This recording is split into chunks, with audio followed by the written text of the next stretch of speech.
श्री स्वामी समर्थ. शेवटचा श्वास आणि स्वामींची एंट्री. पुण्यातील एक नामांकित हॉस्पिटलच्या ICU विभागात रात्रीचे 3 वाजले होते. बाहेर मुसळधार पाऊस पडत होता आणि त्यात अविनाश शून्य नजरेत जमिनीकडे बघत बसला होता. अविनाशची 5 वर्षाची मुलगी गार्गी व्हेंटिलेटरवर होती. डॉक्टरनी स्पष्ट सांगितले, सॉरी अविनाश, इन्फेक्शन मेंदूपर्यंत बॉडी रिस्पॉन्स देत नाही. आम्ही आमचे प्रयत्न केले, पण आता फक्त देवच वाचू शकतो. तुम्ही नातेवाईकांना बोलून घ्या. एका बापाच्या यापेक्षा भयंकर वाक्य काय असू शकते? अविनाश भिंतीवरच्या स्वामींच्या फोटोकडे बघितला आणि तो जोरात ओरडला, का? मी काय पाप केले? स्वामी, मी काय पाप केले होते? आता अक्कलकोटला वारी कधी चुकत नव्हती. मग आता माझ्या मुलीचा जीव का नाही वाचवला तुम्ही? तू फक्त बघत बसला आहेस का? अविनाश रडत रडत हॉस्पिटलच्या जिन्यावर जाऊन बसला आणि डोळे पुसत बसला. आणि तेवढ्यात त्याचा देवावरचा विश्वास, स्वामींवरचा विश्वास थोडा थोडा कमी होत चालला होता. तेवढ्यामध्ये जिन्याच्या अंधाराच्या कोपऱ्यातून एक आवाज आला, काय रे राजा, रडतोच कशाला? ती पोरगी काय एकट्याची आहे का? तुझ्या एकट्याची आहे का मुलगी ती? अविनाश डचकला आणि त्याने मान वर केली तर तिथे एक म्हातारा भिकारी बसला होता. अंगावर एक जुनी गोधडी, वाढलेली दाढी आणि डोळे. बापरे, ते बघून त्याला जरा धक्काच बसला. तेजस्वी डोळे होते, अंधारात चमकत होते. अविनाशला राग आला. बाबा तुम्ही जा, मी इथून पुढे तुम्हाला भीक द्यायला आलेलो नाही. इथं माझा जीव चाललेला आहे. तो म्हातारा हसला आणि विचित्र शांत हास्य. अरे डॉक्टर काय ब्रह्मदेव आहे का?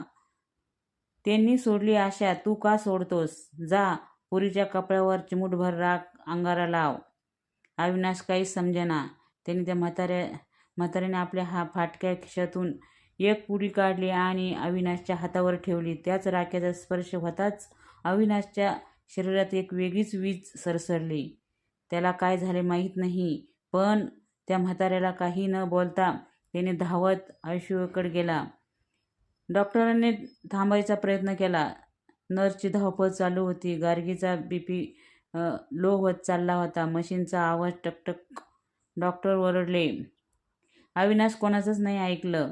थेट आतमध्ये घुसला आणि डॉक्टरने अडवण्याचा खूप प्रयत्न केला, पण ते चिमूटभर अंगारा घेऊन गार्गीच्या कपाळावर लावला आणि तिच्या कानात जोरात ओरडला, गार्गी, गार्गी उठ, तो आलाय, स्वामी आले.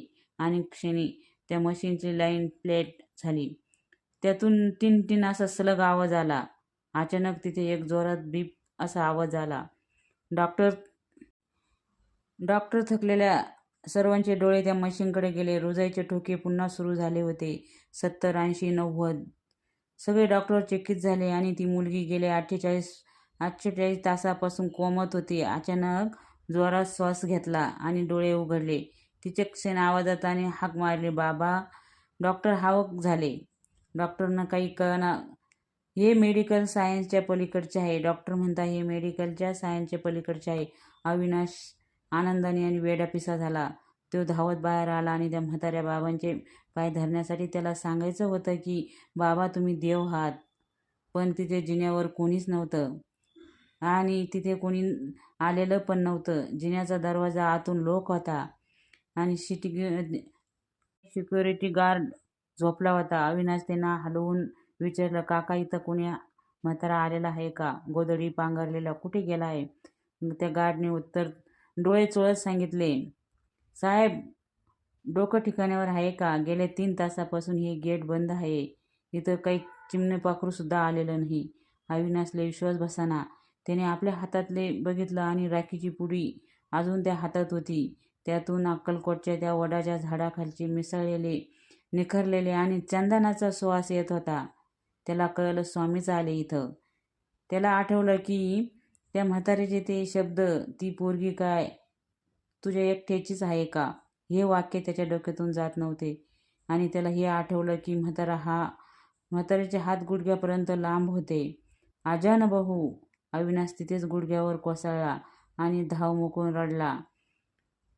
त्याला ती भिकारी समजत होता. तो साक्षात अक्कलकोट निवासी, स्वतः ते त्याच्या मुलीला वाचवण्यासाठी आलेले हॉस्पिटलची पायरी चढत होते. स्वामी भिवू नकोस मी तुझ्या पाठीशी आहे हे फक्त वाक्य नाही तर ते एक शपथ आहे जी स्वामी कधीच मोडत नाही. जेव्हा विज्ञानाची हद्द संपते तेव्हा स्वामींची लीला सुरू होते. स्वामींचा आपल्याला अनुभव घेता येतो. स्वामींचा अनुभव घ्या. अनुभव फक्त एक गोष्ट हा सांगतो की परिस्थिती कितीही वाईट असू द्या, स्वामींचा हात कधीच सुटत नाही. आपण पण स्वामींना कधीच सोडायचं नाही. भिवू नकोस मी तुझ्या पाठीशी आहे. हा जर व्हिडिओ आवडला असेल तर शेअर, लाईक, कमेंट करा. चॅनलवर नवीन असेल तर सबस्क्राईब करा.